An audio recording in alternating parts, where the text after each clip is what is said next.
Like I said before, I really didn't expect to get much out of this, and I was really surprised that it was almost 6.5 grams.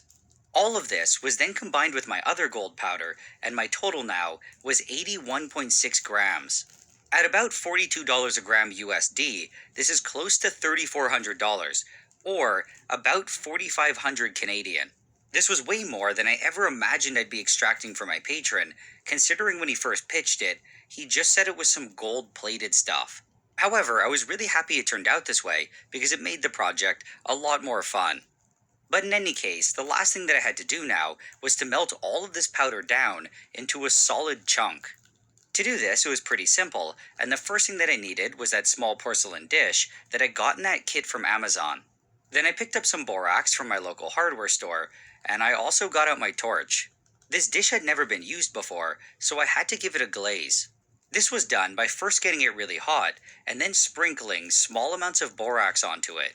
The major purpose of this was just to prevent the gold from sticking to the dish. When I felt that I had done a decent job, I started adding the gold. I was a bit concerned that the torch might blow the powder away, so I swapped it for the less intense one. The gold was dense enough, though, that this didn't really seem to be much of an issue, so I ended up going back to the other one. The gold started melting relatively quickly, and I just kept topping it up with more powder and occasionally with some more borax. When I was eventually done, I was left with this giant blob of gold.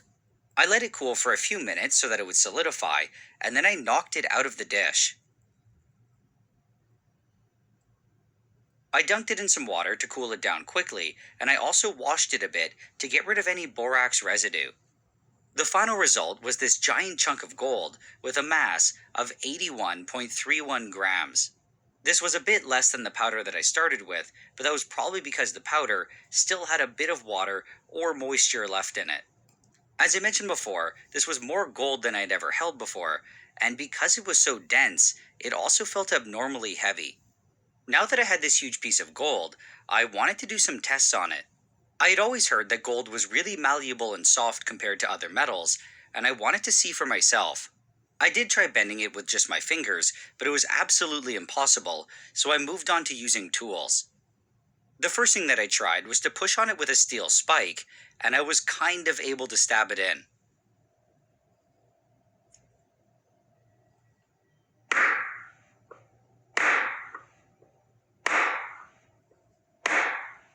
With a hammer, though, I was able to smash it all the way through.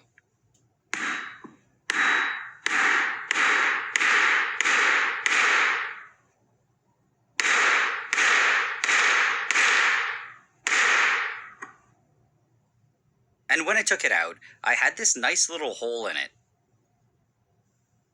The next test was to smash it with a hammer and see if it would flatten. Gold is definitely malleable enough to do it with the right tools, but doing it like this just isn't going to work very well. The only result that I really got was a bunch of hammer marks in it, and it didn't get much flatter.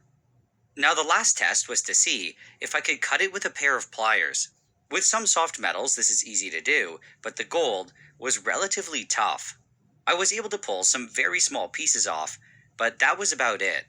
I did find it funny though, because even though these pieces were really small, it was still something like $10 to $20 worth of gold.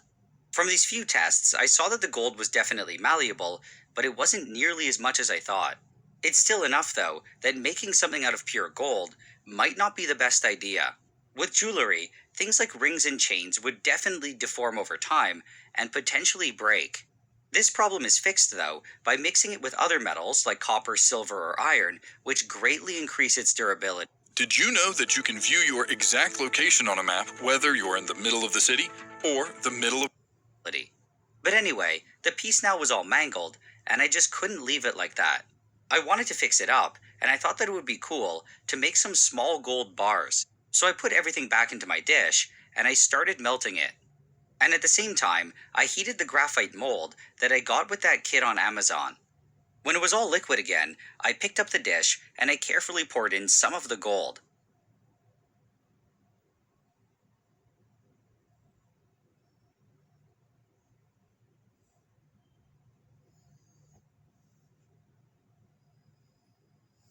Then I took out the bar by just flipping the mold upside down, and I moved on to making another one.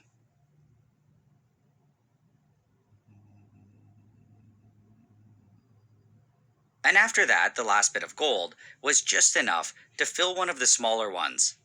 I quickly knocked out this one as well, and I cooled them all underwater, and this was my final result. They were of course really far from being perfect, but I still liked how they turned out. From all the nitric acid waste, I was also able to recover some silver, and I made another little bar with it. I didn't feel like it fit in this video, but if you're interested in seeing how I got the silver out and dealt with all the waste in general, I've put together another video.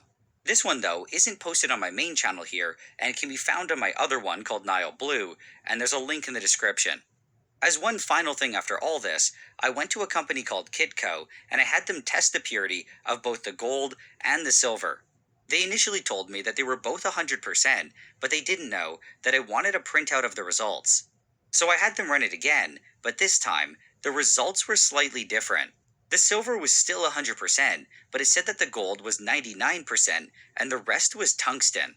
However, I think this was just an error, because if I got out 100% of the copper and silver, there's no way there would still randomly be 1% of tungsten in there. When I posted this to Patreon a few days ago, one of my patrons, Victor, gave a good explanation as to why it might have told me there was tungsten. The gold was tested by something called X-ray fluorescence, or just XRF, and he said that sometimes it can get confused between gold and tungsten.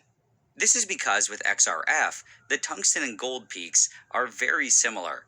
Another patron found these two XRF results for tungsten and gold, and you can see how some of the peaks slightly overlap.